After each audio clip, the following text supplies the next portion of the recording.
Hey guys, my name is Nora Franche, and welcome to the podcast Grateful Blessed Mess, daily reflections for those in the 12 steps. I am a fellow 12-stepper and certified mindset coach, and I am here to introduce you to the value of mindset coaching in your 12-step journey.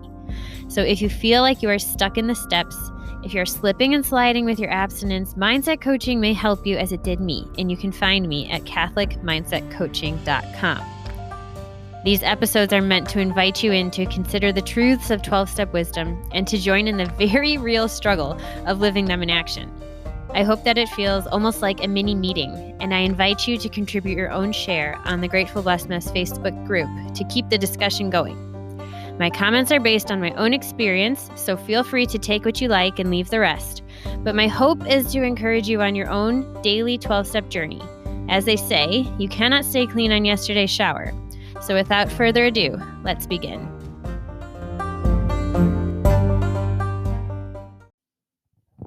Okay, we are reading from A Day at a Time in the Little Brown Book, March 25th.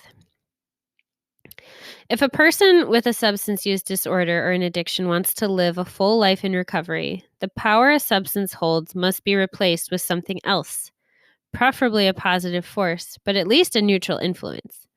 It is important not to replace a negative with another negative. In 12-step programs, that is why we say to the agnostic newcomer, if you can't believe in God, find a positive power that is as great as the power of your addiction, and give the power and dependence you gave to your addiction to that thing. In the program, the agnostic is left free to find their higher power and can use the principles of the program and the therapy of the meetings to aid in rebuilding their life.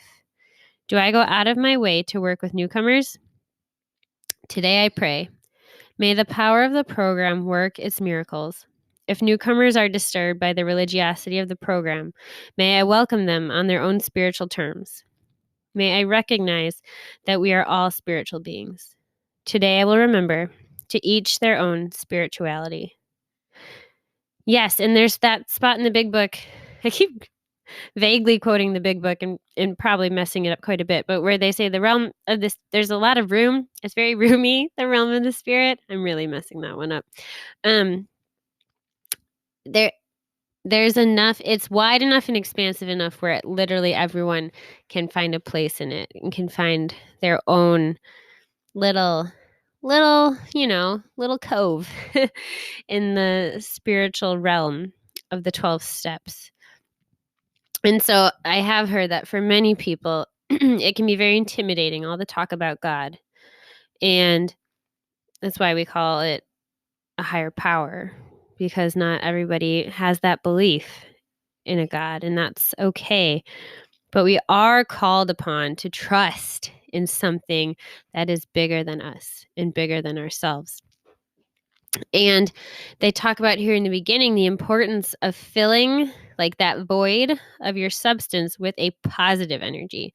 So yes, obviously we can all agree that whatever our substance of choice was is a very negative, energy consuming, time sucking, life killing habit of ours that we formed. But it will leave a void nonetheless that we will fill. It will get filled with something. And so if we are not intentional about it, it's usually easier to fill voids with something else that is negative and easy to fall into.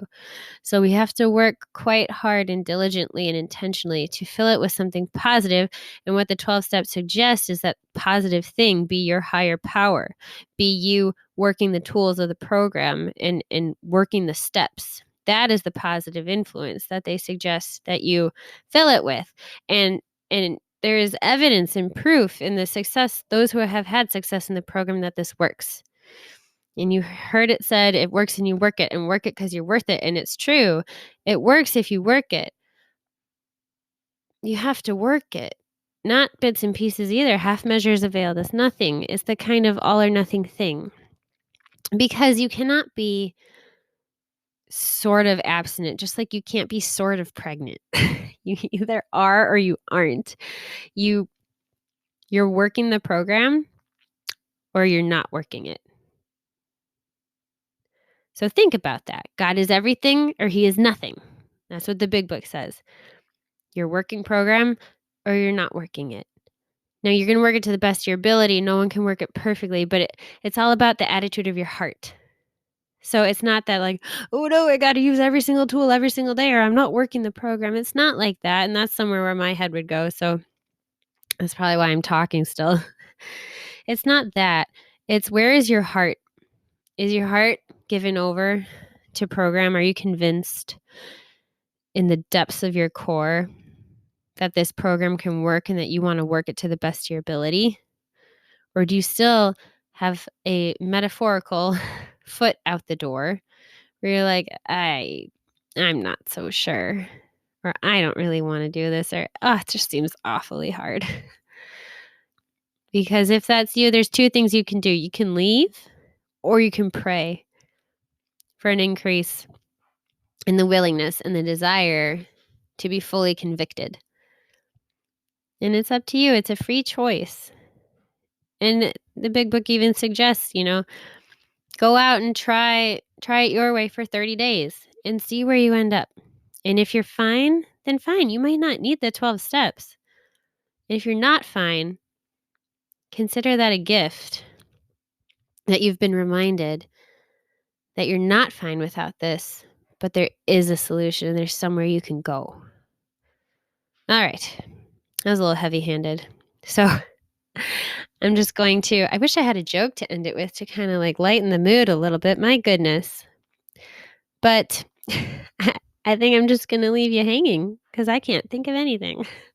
I did have something funny. Okay. I don't know if you'll find this funny, but it makes me laugh at myself. Total non sequitur here. But the difference between like a normie, this is my only 12-step joke. It's not even really a joke.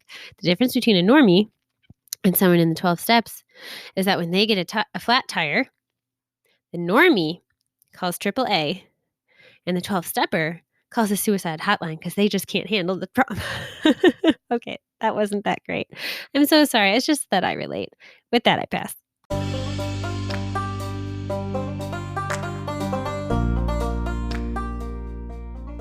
Thank you so much for listening to today's episode. If you feel that mindset coaching could help you on your 12-step journey, please feel free to reach out and find me at catholicmindsetcoaching.com. This is not a replacement for 12-step work. This is something outside of the 12 steps.